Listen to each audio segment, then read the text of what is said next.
அப்பா வந்து வேலை சொல்றேன். சின்ன வயசுல இருந்து நீ 60 போய் ஒரு நாளைக்கு 2,500 கொடுக்கணும். சரி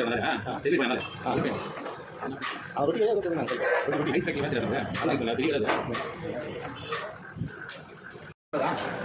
நீங்க யாரும் சொன்னாங்க வந்து இந்த உள்ள சொல்லுவாங்க. ஆமாம்.